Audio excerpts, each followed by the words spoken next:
Hello and welcome back to another episode of Clash of Clans ranked in Legends.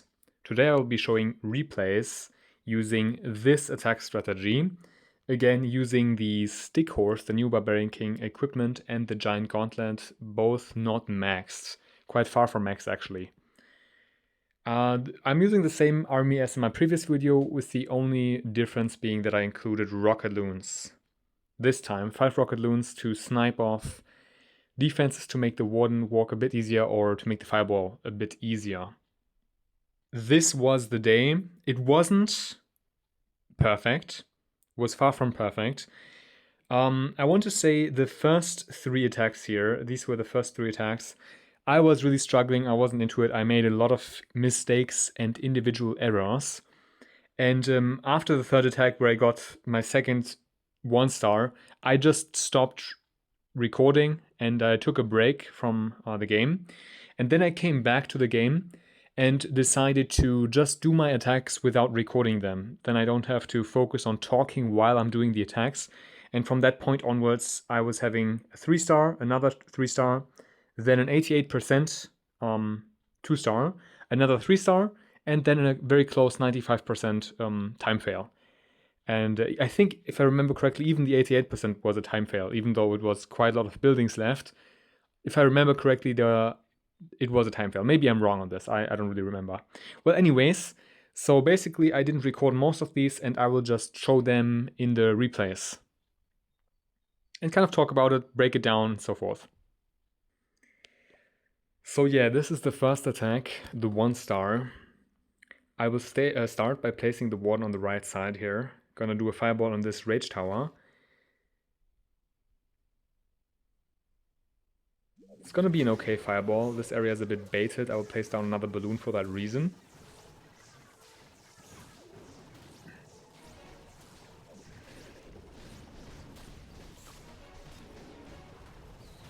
Using a Totem spell to protect the Warden there.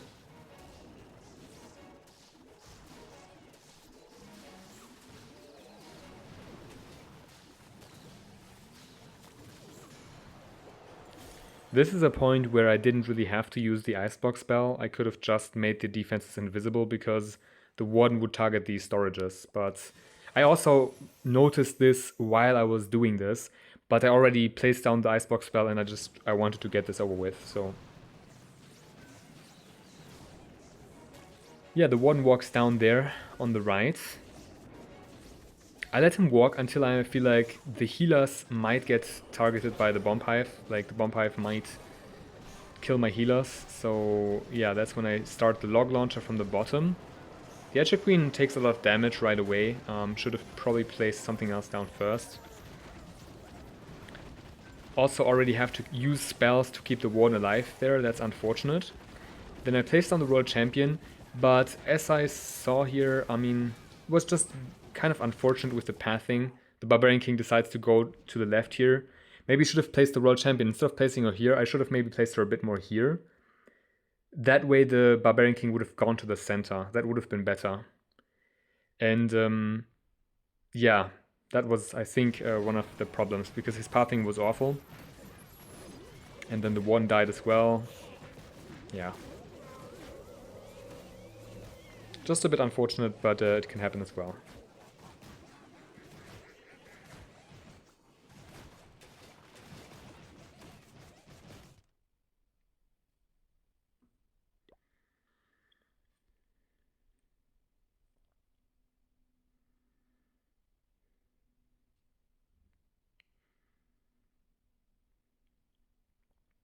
So if I remember correctly, this is where I go for this Fireball. I think the Fireball also worked out very well. Also, I don't really remember what happened, why I didn't get the triple. Maybe it was a time fail. I don't remember. Let's see.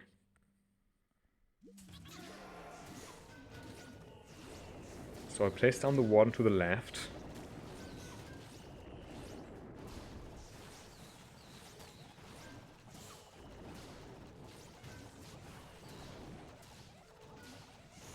He's getting kind of low, so I placed down a Totem spell. And a Rage spell. Maybe a bit like over-invested there, but whatever. Use the balloons to get rid of that super archer tower, that multi-archer tower. Use the ice block now to do a nice fireball. It goes to my target, but the earthquake spells weren't spaced out enough to get the monolith or the other buildings there. So yeah, I got neither of the fire splitters nor the monolith. Oh, the monolith wasn't low anyway. Okay, never mind then.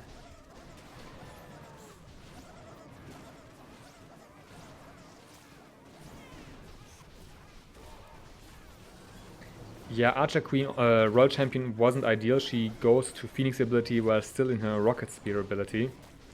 So that wasn't ideal. Then I raged up stuff here that didn't really do much. Still make my Barbarian King go into that compartment. Let him get a bit of value. But then the Revenge Tower basically just drags my Warden. Yeah, that tower is scary. So yeah, it was a power fail, not a time fail, but there was literally just one really formidable defense. It was the Revenge Tower on very low HP, so I feel like I messed up the Royal Champion ability there a bit. Activated the Rocket Spear too late. A few things I could have done differently. Also, I didn't really have a plan with the pathing. I used the Archer Queen from the bottom, the Royal Champion from the right, and then the Barbarian King on the Town Hall. That is just so... They're not working together, so I think that was a problem in this attack. You want the Archer Queen to set up a funnel for the Barbarian King to go into. And the Royal Champion should assist them with that, and I didn't even do that at all, so yeah. Okay, the last 1-star. After this, it's going to be beta attacks. Interesting name, Tiesto Live. To be fair, I struggle with these kinds of bases often, like these isolated bases. I remember seeing this and just not knowing what to do, where to fireball. I just genuinely have trouble, like, deciding what to do on bases like this.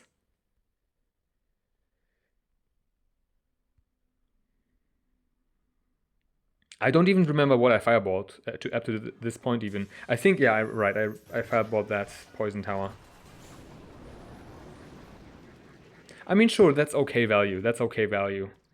It's not, like, none of those defenses are defenses I really want to get with the fireball. I mean, they're fine, like the scatter shot is scary a bit, the super wizard tower is annoying. But ideally you want to get the clan castle, you want to get the multi-gear. But if it's only those two, it's also like, I don't know. Questionable. So yeah, anyway.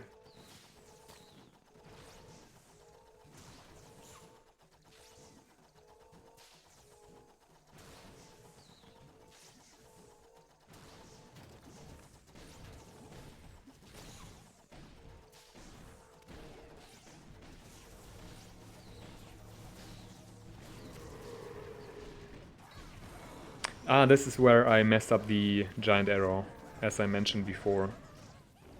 Yeah, and then I think I also just let my Warden die here.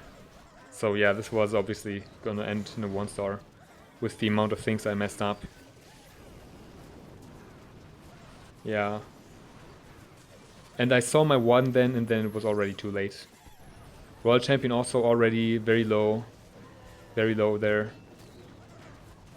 And then just sending in the Barbarian King there, not ideal. Also, again, not really like a big system, like Fireball here, then Recall 1 to here, Royal Champion here, Archer Queen from this side, and then Barbarian King from there. I'm just using them. Sometimes you can improvise like that, but usually this is not the way. Usually you want your different stages of the attack to support each other. So, I mean, like I said, right, Fireball sets a funnel on one side, then the Archer Queen should set a funnel on the other side, and then the Barbarian King should go in the middle. Ideally, if there's also like hard-hitting defenses there, and then the Royal Champion can support. So yeah, this is where I messed up this attack as well on multiple levels. And I think you can see a common theme though, even with these attacks where I genuinely mess up. There's not that much base left anymore. There's still the Revenge Tower, which is scary. And there's still a bunch of heroes, but other than that, and like the Guardian, but other than that, like most of the base is gone. So yeah, avoidable.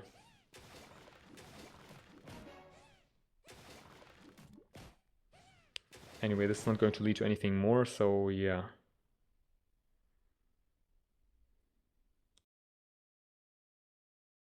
I'm gonna speed it up a bit here. So at this point, if I remember correctly, I fireballed just this. I looked at the space. I mean, there's good fireball value in here as well, definitely. Could have, I guess, gone for that, but I find that quick fireballs also work quite well, and I'm getting good value here. The ricochet cannon, the revenge tower, and then also potentially damaging the heroes there. So I just went for a quick and easy fireball. If I didn't go for that fireball, I would have to go through that compartment, and I would have to rage my warden up, and he might still die with all that damage.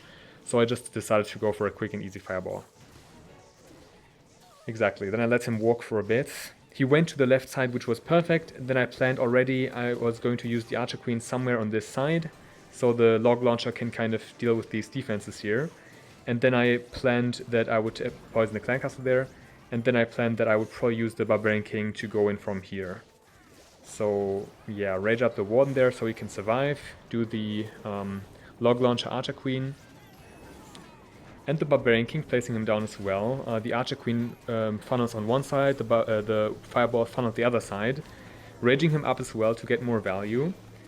Make him invisible as well, so he gets the monolith. And then I recall the Warden, so he doesn't follow the Barbarian King. Barbarian King dies there. Place the Warden on the bottom. And yeah, and then I still have the balloons because I didn't need them, and the Royal Champion, and they can really help with the cleanup. Yeah, and if I remember correctly, I swagged all those other spells. Exactly, I swagged 3 spells. I waited for a bit because I want to make sure I wasn't doing something stupid, but yeah. Very nice attack. This is the next attack. So obviously there's a lot of fireball value in the core. As I was looking at the base, I'm gonna try to explain also my thought processes. So as I'm looking at the base, I'm already trying to plan out the different steps of this attack, right? It starts with the Warden charge and the fireball. Then it goes to the Archer Queen and the log launcher. Ideally, the Archer Queen and log launcher on one side and the fireball on the other side set up a good funnel for the Barbarian King to walk down to. The Barbarian King also takes the role of of tanking damage for the Archer Queen, so you can also do that to protect the Archer Queen. And then the Royal Champion, I keep it for cleanup later. I see a lot of value here. I try to go for something, I think the Fire Splitter, if I remember correctly, to get that Clan Castle as well. To get like a good amount of that Rage compartment, but also the Clan Castle and Monolith. I think that's what I went for.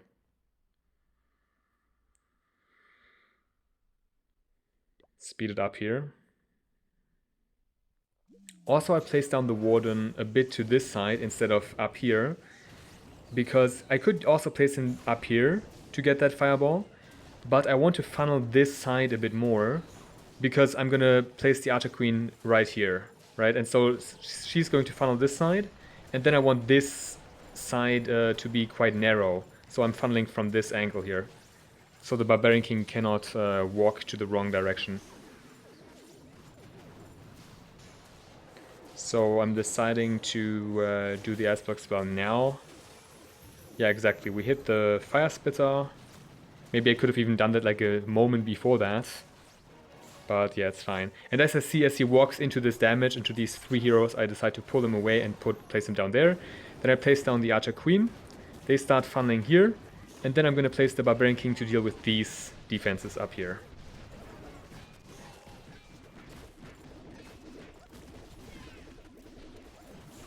And also I placed down the Royal Champion to support him. It was a bit late, but yeah, I was seeing that the Barbarian King was struggling, so I placed her down, and she did also help with taking down those defenses.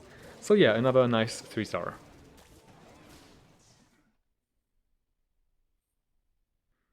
So this time I'm showing the 88% fail. I don't even remember what exactly, like if this was a time fail, just a big time fail, or a power fail, I don't really remember.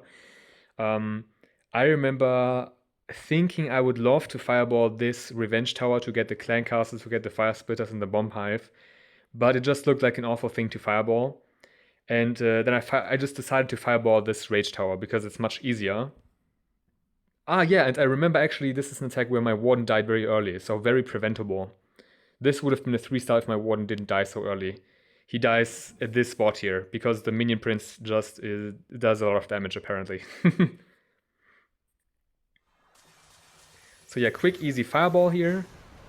The Super Wizard Tower almost takes out my healers. I rage up the Grand Warden, so he takes care of that Super Wizard Tower more quickly, but yeah, still my healers are half dead at this point. There's also a hidden air sweeper, so look out for that. They often hide. So this is where my Warden dies here. I want to show you how quickly the Warden can die. I just found this absurd. I couldn't believe this when this happened.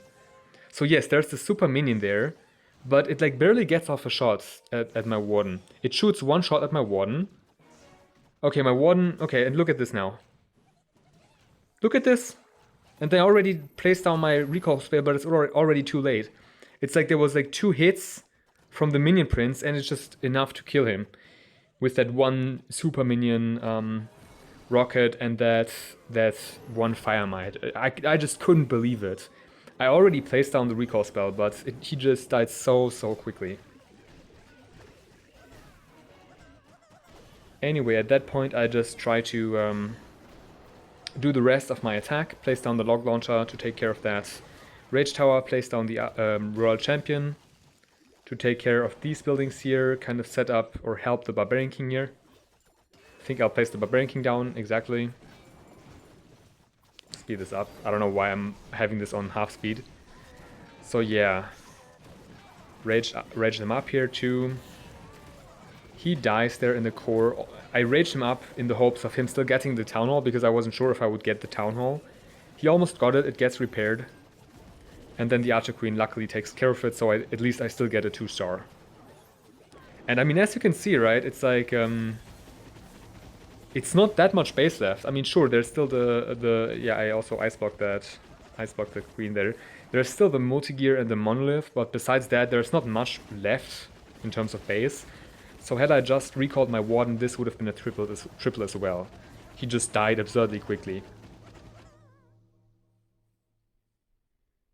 Let's get on to the next 3-star. This is one of these lock-type bases. I mean, they look like a lock, right? That's what I call them, that. I have attacked this kind of base. This is like the 3rd time I've attacked this kind of base in the last couple of days. And yeah, I found an approach where I can comfortably beat this base. Like, I do the same thing every time. I do a Warden Charge from the bottom, I place a Furnace on the left so he can start funneling these trash buildings. Then I just do the Warden Charge until I can fireball the core. I let him walk for a bit. And yeah, while he's doing that, I'm already planning. I mean, like I said, I already know what I want to do. I'm placing the Archer Queen later on top here, so she can funnel with the log launcher these kind of trash buildings, and then I send in the Barbarian King from this angle. You have to make sure that the Warden doesn't die here. The rocket loon triggers a tornado trap, which is nice. Yeah, and I think now is pretty much... Yeah, now... Oh, and Hyoris almost died there. Did you see how little health he had? Because the Super Wizard Tower and the Raged Minion Prince almost kills him immediately. He dies so quickly under certain circumstances. It's so insane, honestly. But anyway, I save him just in time. I do a quick, easy fireball with 2 invisibility spells. I fireball the core. I immediately recall him, place him on this other side. And then I think I start with the Archer Queen next. Very likely. Exactly. At this point I let them work for a bit. I also placed down the Royal Champion to help me funnel this side. If you watched my videos in the last couple of days, this is the exact same way I dealt with this base before. And so far, since I'm using this army, I have 3 out of 3 triples against this army. So I know how to attack this army. I did do a mistake here, and it's actually the same mistake I did... I'm gonna do in my last attack, which is why the last attack is going to be a time fail, so basically this is a small spoiler. I place down the Barbarian King here while there's enemy ice golems out of the clan castle, The Barbarian King's ability has a time limit, it's not going to be active, and then he gets frozen. So he's losing a lot of that time being frozen, which is really unfortunate. So ideally you don't place your Barbarian King into enemy ice golems. That really takes a lot of time away from him. But still, doesn't really matter. We still get a 3-star here. But again, also the Warden almost dies here. I placed down a Totem Spell there. There's something I want to say though. If you struggle with this attack or with one charge attacks in general, and like you get 1-star attacks or whatever, or 2-star attacks, and you're struggling, don't beat yourself up over it. There is a very small margin where if you just do a tiny error, it can mess up your entire attack. And it's like sometimes the results make it seem like you are a worse player than you actually are. So, because for example, in that one moment, right, you saw how little health the Warden had. If I just reacted like a tiny split second later, like a millisecond later, the Warden would have died, and I might not have gotten the triple. So sometimes it's just like a extremely small margin of error, and if you just do something slightly wrong, the attack goes wrong. And yeah, if you just learn to if you attune your instincts, if you learn to get better reflexes because of practice, and also if you act proactively, so you basically recall your Warden earlier rather than later, then you can get better results later. I'm saying this as someone that's like an inconsistent attacker myself, but this is something I realized. Like the difference between my attacks when I'm doing well and the attacks when I'm not doing well is just like split-second decisions that sometimes I'm just like a tiny bit too slow, and then the whole attack suffers as a result of it. Anyway, going into the last attack here, obviously with a core like this, I'd like to fireball that. I think about placing the Warden on the top there, but then I would have to go through the Monolith, the Clan Castle, the multi-gear and everything. So I decide to go from the bottom. I feel like that is a better way to go to get the fireball to the core. So I do that. And you will see in this one, it's not what I said earlier, like a split-second error. It's actually just badly played. There's I make a stupid mistake in this attack, as you will see later. But yeah, let's first let this play out a bit. I take care of the Super Wizard Towers. I don't place furnaces at this point because the Super Wizard Towers are really effective against the furnaces. I use the Rocket Loons to take out those 2 Archer Towers, very nice. I'll rage up the Warden soon here, because that's a lot of damage coming his way. Again, you have to act proactively. I place down the rage spell before he even gets damage from the Super Wizard Tower, because I know that he's going to receive damage. I know it's going to be a lot of damage. So I don't wait for the damage to come. I think that's something I also need to improve at and do more of. I think the more you do that, the better you will become at attacking. Don't react to things happening, act proactively. So I ice block him here, 3 invisibility spells to get a nice fireball on the core. So in theory, if I did everything right from this point on, this would be an easy triple. But I decide to let the Warden walk, and I just kind of stop paying attention to him, which is a big mistake. I start the rest of my attack, place down the Log Launcher and the Archer Queen on the right side. My plan now is that I will probably use the Royal Champion somewhere here, if I remember correctly. And then I want the Barbarian King to go in from here and take care of these other high value defenses. That's the plan at least. At this point, I don't even pay attention to the Ward anymore because it looks like he will be okay. That was a big mistake. He will die soon here. Yeah, I placed down the Royal Champion there. This is where the Warden dies. I didn't pay attention to that. And so now I place down the Barbarian King, and this is the mistake I alluded to earlier. Another mistake, I sent in the Barbarian King into a clan castle with ice golems. He's gonna get frozen. That's gonna also rob him of time, of his ability. So basically double unfortunate here. I lose my Warden and my Barbarian King ability gets shortened because of the ice golems. So yeah, some mistakes here that could have easily been avoided. And still I get kind of close here, as you can see. I mean, I think this is going to be a time fell even. That's how close this got. So yeah, let's see this. Yeah, this is a time fail, right? We still have the healers healing up the Barbarian King. They already broke the wall. They would destroy the rest. So two very unfortunate and avoidable mistakes lead to the time fail here. So yeah. I hope you could learn something from these replays today. If you did, and if you liked the video in general, leave a like, leave a comment with your thoughts, feedback, ideas, whatever, and also subscribe to get more content like this and to support an upcoming creator. And then I hope to see you soon.